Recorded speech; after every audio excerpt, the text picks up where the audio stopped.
because our very next speaker is the commander of the Spaceship Enterprise. Oh, really. I mean, the real Spaceship Enterprise. I mean, the Space Shuttle Enterprise, approach and landing test from 1977. Mr. Fred Haise, of course, ladies and gentlemen.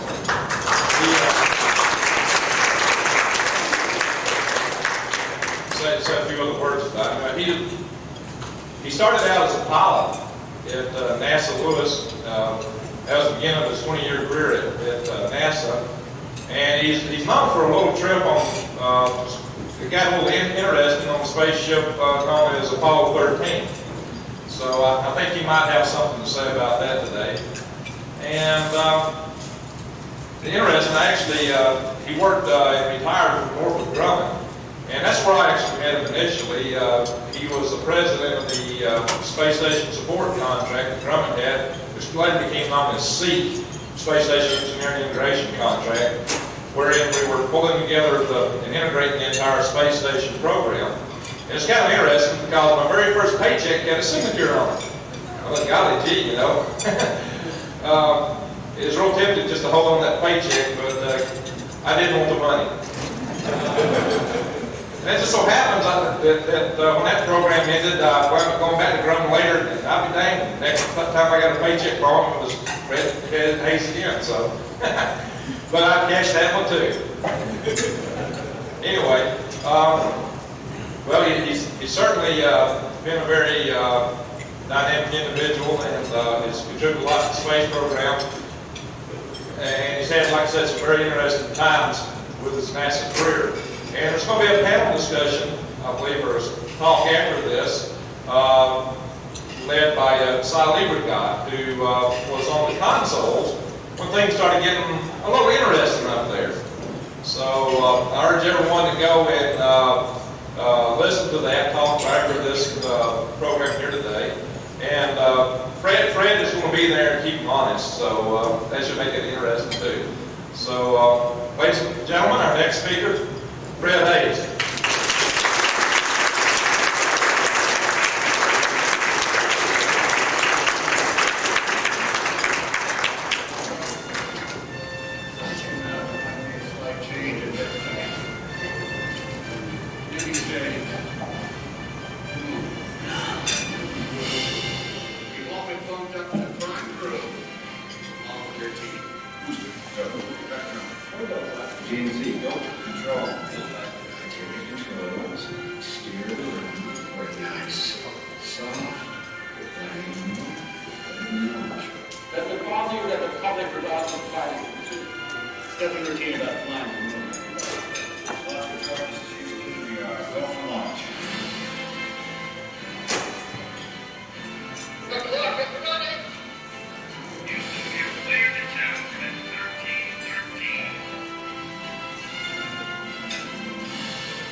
Okay, guys, go and move.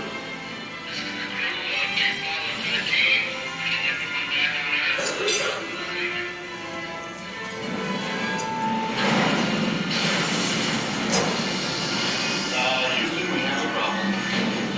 Yeah, we can ship me up here. Houston, we are detecting something out into space. It's definitely a gas of some sort. It's going to be the oxygen. It's like the heartbeat just got open. We're looking at less than 15 minutes elapsed before we honest. Ship's going to go. Never lost an American in space. Failure is not an option. I think you read me. How long does it take to fly over the line? 3 hours by the check, please. We don't have that much time. Good afternoon.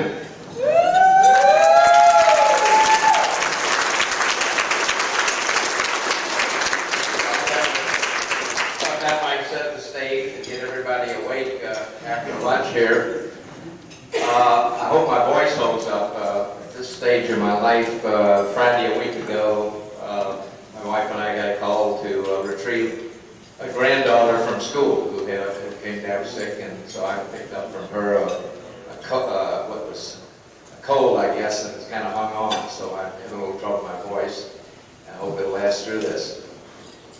I was spend a few minutes maybe telling you my impressions of this movie, the Hollywood movie that was produced actually the anniversary of Apollo 11 that year. It came out, in fact, that summer. I'd have to say that one benefit of the movie has been to add to my fame when I attend. No, the lights are fine because we're heated down. It's not that fine. I think everybody can see me up here, right? You can stop it now. And but at any rate, when I go to talk to school children in particularly elementary schools, I'm best remembered now as the one who threw up in space. Hollywood made rather dramatic in the film. I was happy when it had the IMAX production of the movie, which had to shrink somewhat, I think, to fit the IMAX format. And that's one of the things they've eliminated.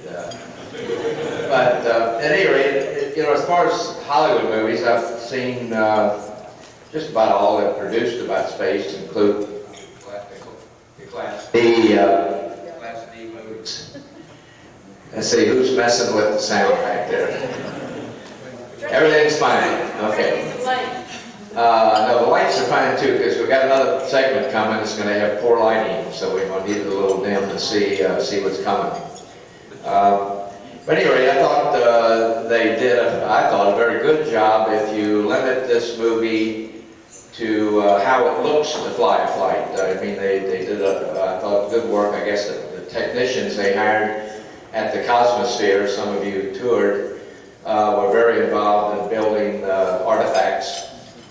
The two spacecraft that were shown in this film were not the real things. Those were built, and when I could get a video and go to pause, they were very accurate as far as the switches, locations. I couldn't see the detail of the nomenclature about the switches, but at least the gauges and all that looked pretty representative. They leased, I guess, however you do that with NASA, to borrow their zero-G airplane. But they did take these actors, who they call themselves actronauts. They took them up for some of this stuff and filmed for the 15-20 seconds that you can get zero gravity in that 707. And yeah, I thought pretty craftily headed to that end, because I could not tell where they really were free-floating some of these scenes to where they cut from that to where they weren't. When we powered down and it got very cold into the 30s Fahrenheit in the spacecraft, they brought refrigeration units into the movie set and took that room down to essentially 35 degrees Fahrenheit, so the actors or actronauts would kind of feel the environment we were in. I think you can see that in the film, where there was frosty air coming out of their mouths and a little sheen of ice on the windows and the lunar module. There probably were only a couple of things, other than some exaggerations, that I would have done different in the movie. They did have, I'll say, enough of foul or off-color language that it managed to get a PG-13 rating. So almost those lines were not our lines. They were invented by a Hollywood scriptwriter. I was surprised myself when we landed. We were given a copy of all the air-to-ground radio transmissions to help us write one chapter of the mission report, I guess the pilot report you'd consider.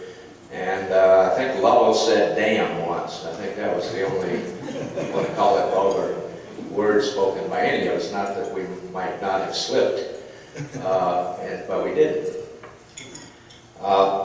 I asked Bill Paxton about that. I met him again later back in Oklahoma here. I came up to the University of Oklahoma, where I'm a graduate. And he happened to be up in this area filming Twister. And I met Bill and I asked him, I said, why had they put all that stuff in there? And even the line about, kidded him about the rhinoceros. After I was sick in this movie, they had another scene where everybody was fixing to chow down. And I said something to the effect in this movie that, yeah, I'm hungry too. I I could eat the posterior of a rhinoceros. And I said, you know, how many rhinoceroses did you have running around loose in Fort Worth when you were growing up? That you drug up that line? And it's the way movies built, I guess, that they filmed that particular piece, he said, several times, and they didn't like it. And Gary Bussey showed up on the set, just started to see what's going on, and he came up with that line. And they filmed that little piece again, and that's the one that's stuck in the movie. But anyway, he said when they got through with the first draft, I guess Ron did, and they read it over that had been produced, using pretty much the information NASA had given them, the air to ground and the mission report and those kinds of things. They felt that, you know, it was too much like a documentary. And we didn't even seem human, because all this discussion back and forth was pretty much technical on dealing, which you'll hear more of from Cy and his edition of troubleshooting, trying to deal with the problem we had. So they figured, and then rightfully so, with a Hollywood action movie that wouldn't necessarily sell. So they did those kind of things. They had probably the worst treatment I thought was of Jack Swigert. They had heard, at least came across to me, that we were concerned from a safety aspect of Jack jumping in 2 days before launch and being able to fulfill his role and, you know, manage the command module. And that was absolutely not the case. First of all, Jack's background, before he joined the program, he was an North American test pilot. So he had been involved with that early development of the command and service module and that role at the company before he joined the astronaut program. Secondly, we trained equally as a prime and backup daily with the same kind of a training ritual, sometimes alternating mornings or afternoons in the simulator, that kind of thing. And actually, I was in 3 backup assignments. I backed up Bill Anders on 8, Buzz Aldrin on 11, and John Young on 16. And if you look at the training hours, I probably, in the backup role, had a few more hours than the prime. Because the prime got pulled off some days to go do press conferences they had to do incrementally leading up to the flight. They had time away to spend worrying about the patch and guest list of who was coming to the launch. And the backup crew didn't have any of that stuff to do, so normally when the ground crew was off fiddling around with that kind of stuff, we used the simulators. We were still in training. So there was absolutely no aspect of that. Now Jack, I'll have to say, did get pulled off, and actually they helped with the guest list and arrangements for people. And he was not as, I call it, up to speed with the lunar orbit timeline, and if you want to call it the science, picture taking, that kind of stuff, as much as Ken was. So yes, there might have been some slight of a few things that might have been done while we were on the lunar surface in that regard, but it was not a safety or a mission success otherwise problem with Jack stepping in that hour. We unusually did some things you normally wouldn't do before launch. We had a place very isolated at Kennedy on the beach, a beach house that was left over from one of the old communities there, that often a day or two before launch we'd go there to just casually look through checklist and mainly just relax, getting ready for the launch and the spacesuit work, which is going to be pretty hard working in the spacesuit over the mission. And no phones. There were no phones at this place, so if anybody wanted us, they had to come drive out to get us.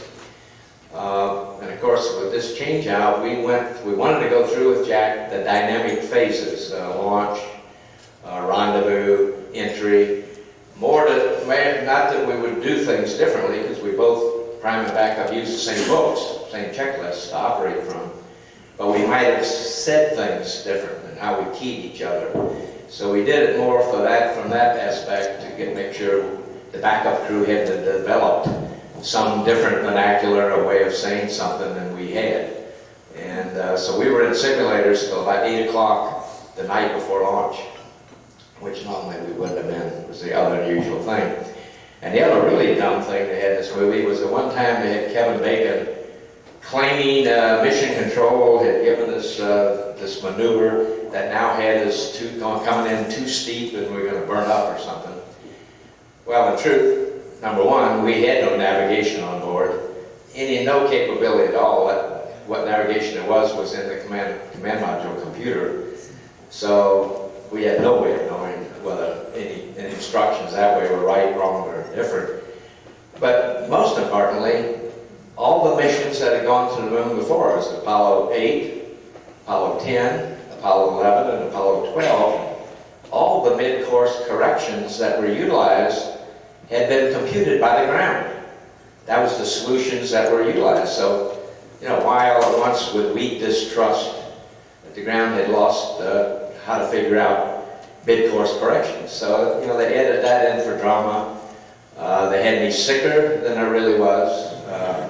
I had a lower urinary tract infection, which the effects are you have burning sensation when you urinate. You have chills and fever, but much like the flu. You can, if it's important to do something, even with the flu, you can still work.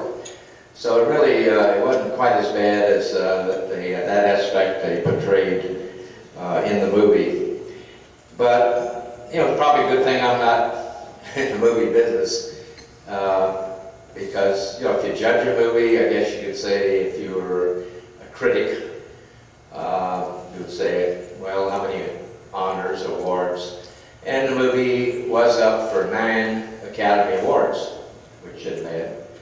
And the second, obviously, maybe more important thing is it's a business. I mean, you make movies to make money. They spent over $50 million making this movie, and it was a blockbuster. I mean, it sold well, not just here, but internationally. So it did very well as a business. So it's a good thing I'm not in the movie making business. It wouldn't have turned out as well. I think one of the things that made it very successful, a lot of people went to see it, maybe probably most of you, and several times, it is a good action movie, and it has a good plot. It has some humans who got problems and are in trouble. And I think it carried very well in various ways a picture of a team working together to try to handle these challenges and effectively pulled it off, a minor miracle. And of course, that's why I'm able to be here with you today. We had a good Hollywood ending to this thing. I don't think it was, and I know it's not a mistake that that kind of a thing happened. Talk a little bit about the process, I think, that leads to that successful Hollywood ending. We had a team, and when a flight director like Ed Harris was playing Gene Prince in this movie, gives a go for launch, he really has behind him a team that's totally dedicated and motivated to the mission. I mean, that is the important thing at hand, and that's what all the attention is focused on. It's a team that's been tested and honed through a lot of training and simulations. I don't know if Si may talk a little bit more, maybe trampling on what he's going to say, but I'll describe briefly what we call integrated simulations to give you a little feeling for that. We would be located in Florida in these mission simulators. They were devices that internally looked just like the real McCoys. We laid in couches in the command module. Could go in, could do some exercises suited even, where later we did a few of those. Same way in the limb, and we even had the harnesses to hook up to the spacesuits, cabling system. And the only cheating we did was when you weren't wearing the suit in the command module simulator, they put in pads for us in the couches. Because really our suits, for the real flight, it was kind of your padding when you lay on that couch. But otherwise, the instrument panel and switches were all functional. They operated exactly as they should normally. They also had a myriad of failures they could impart. I think over 500 suite of failures that could be imparted. They gave you all the right effects as far as warning lights coming on, instrumentation and instruments doing the right thing, even in some cases sound effects where it was appropriate. And you had an exact view out the window for like an out-of-control situation. Any reset point we went to for this planned mission, which might be 2 months ahead, at that particular second, for the orientation of the vehicle at that point, the star field you were looking at out the field would be the star field you would see 2 months hence, had you been, when you got there, if you happened to be in that attitude. So it was that kind of realism, if you will, and at the end of it, where we were participants as a crew.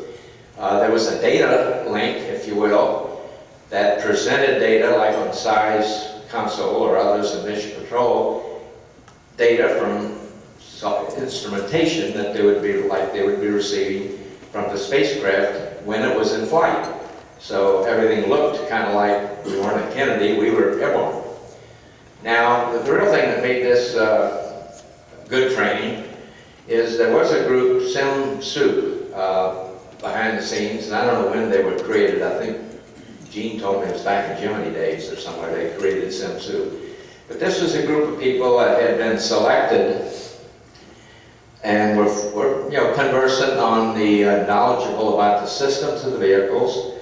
I suspect developed in this role a very devious mind, and they created scenarios for each of these simulations that only they knew. And failures were to be imparted at discrete times that the console operator at the simulator would have to impart, and in certain sequence. And again, they worked, I think, hard at trying to make us look bad. By us, I mean us, the crew, or those in mission control that happened to be at the task for that particular mission phase. And so we went through lots and lots of hours of this. I mean, we'd take a launch, we'd do a launch, and we might do a half a day of launches. These were like 10, 12-minute events. And, we might only get to orbit half the time because we were doing these aborts because of failures.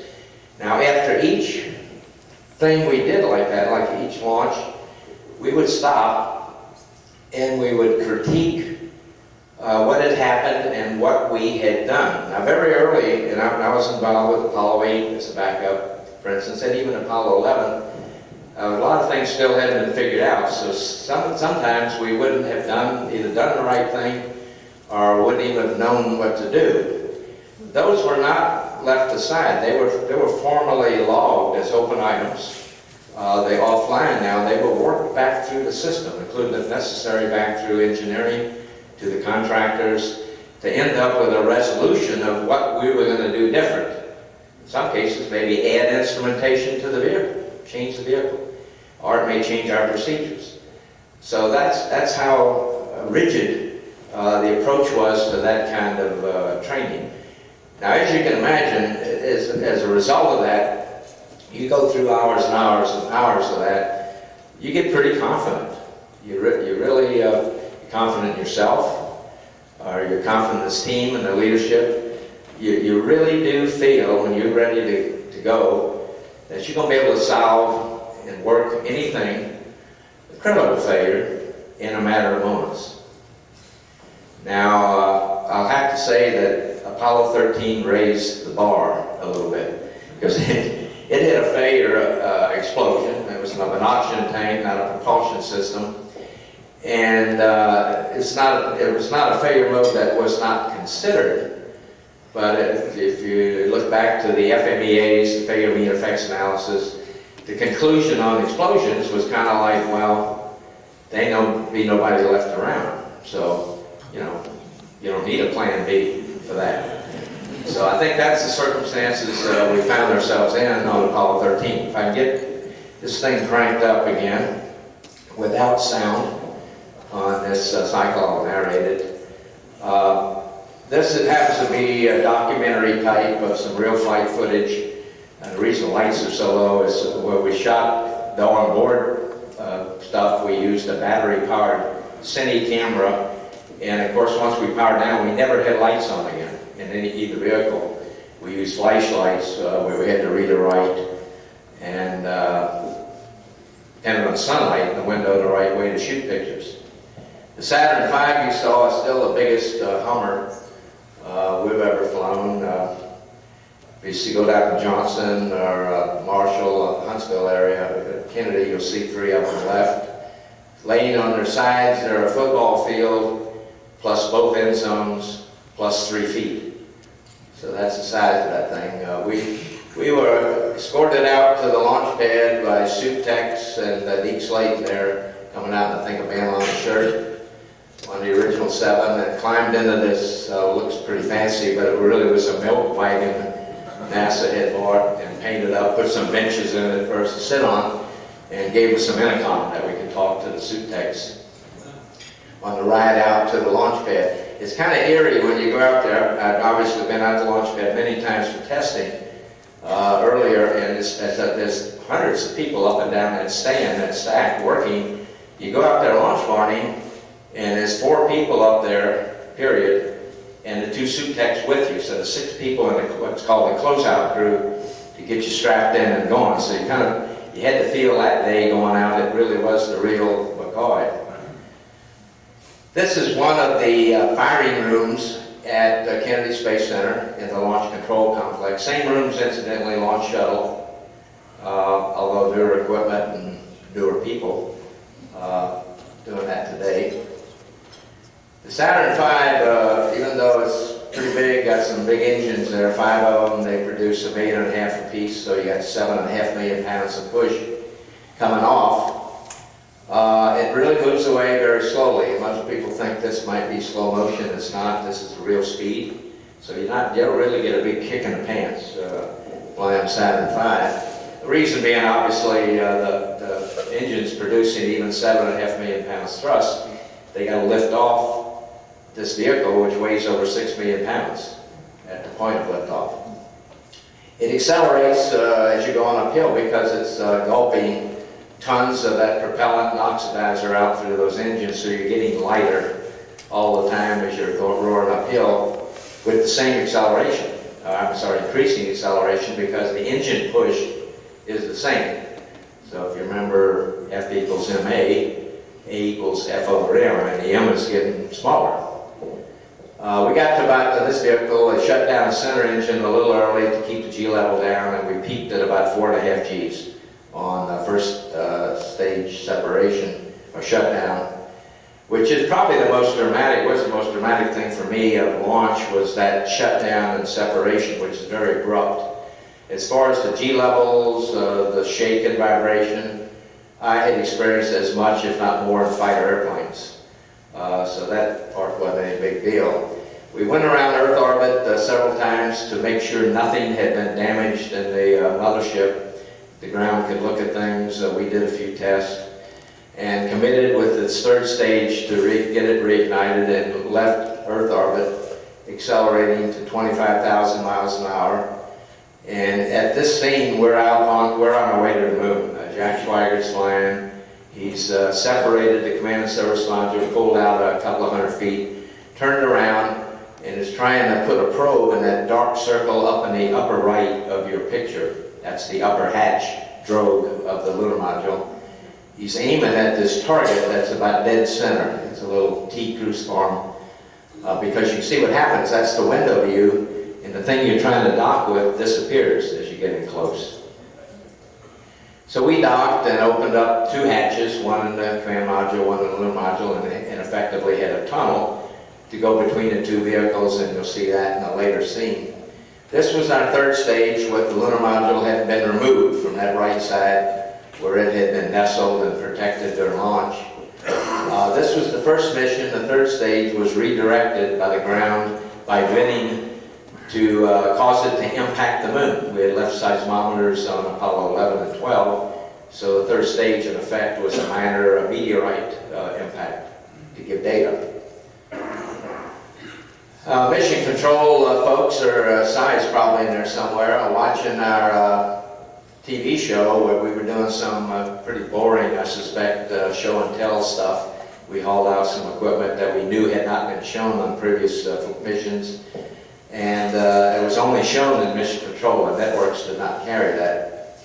I've now moved you to beyond the explosion. I'm shooting this picture with the Cine up in the dead command and service module. Completely powered down, the round object you'll see in the couch strap down is the hatch. We just used our straps we use normally to tie it down there so it wouldn't float around.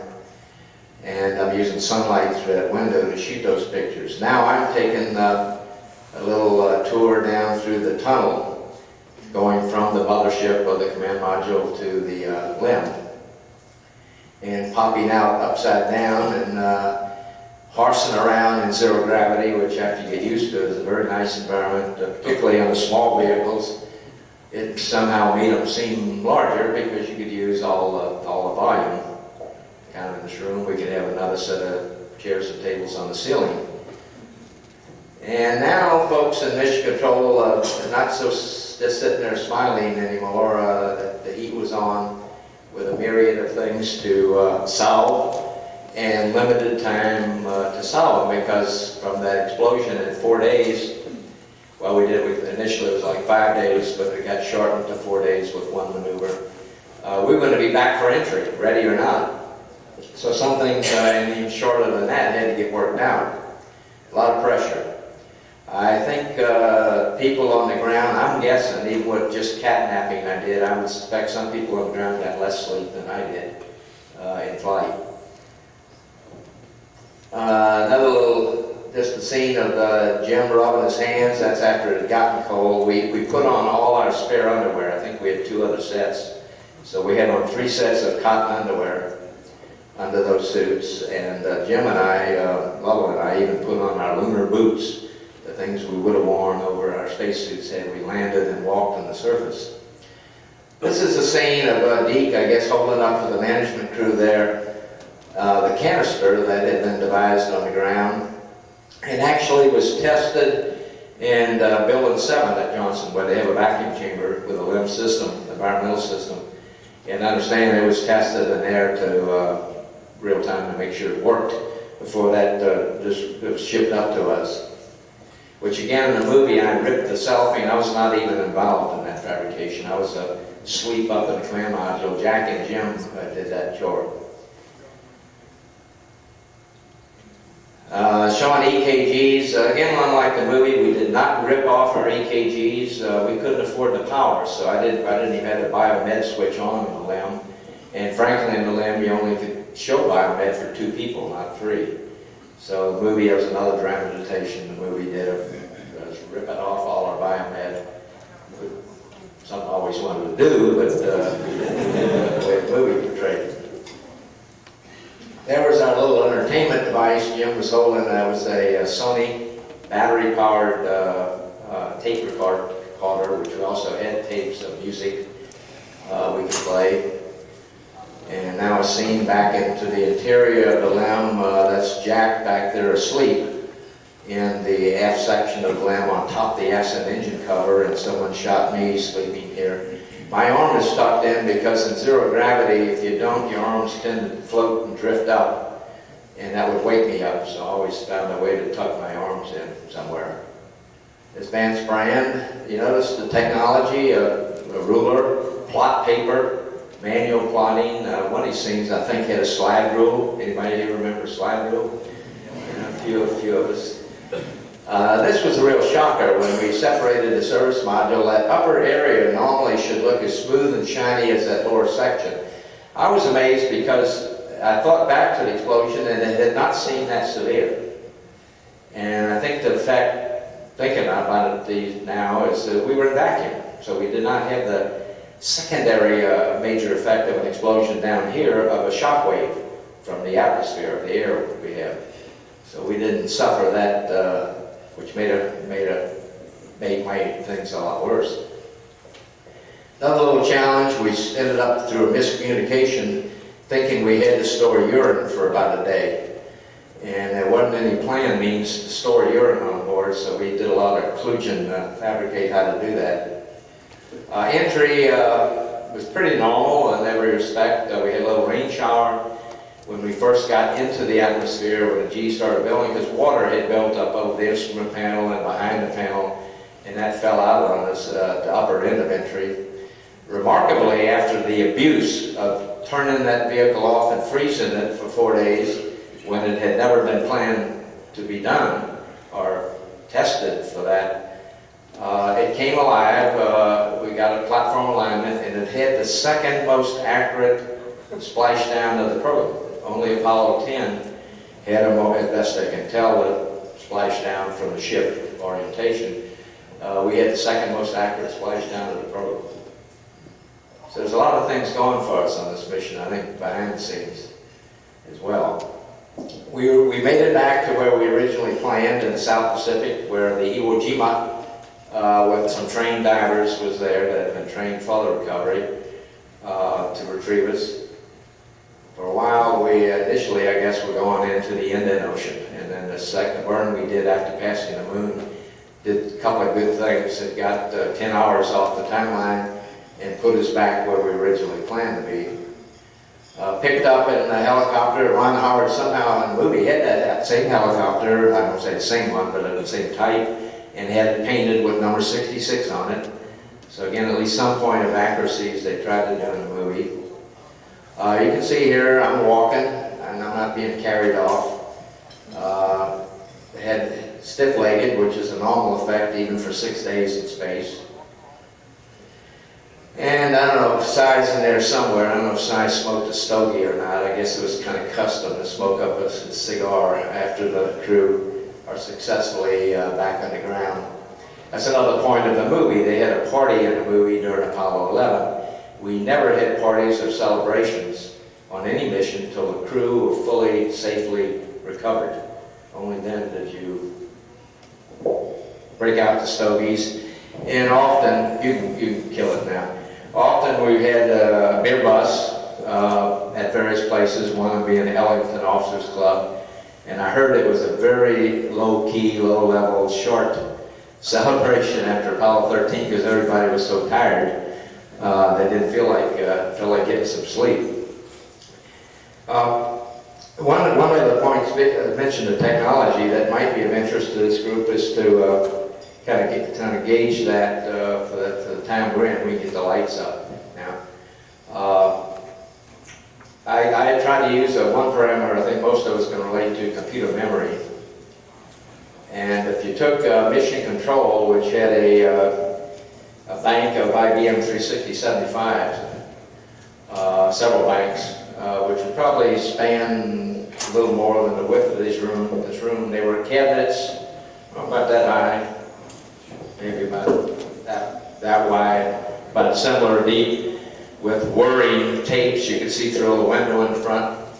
And one row of those, which supported real-time computing to put the stuff on the scopes, I was told constituted about 1 meg.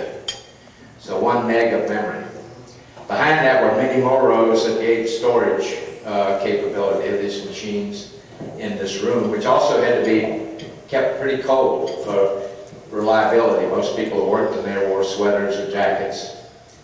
On board, we had a wire rope machine. That's where a guy sat down and controlled a computer, woven primarily, I understand, by ladies. No chips. There were no chips in those days.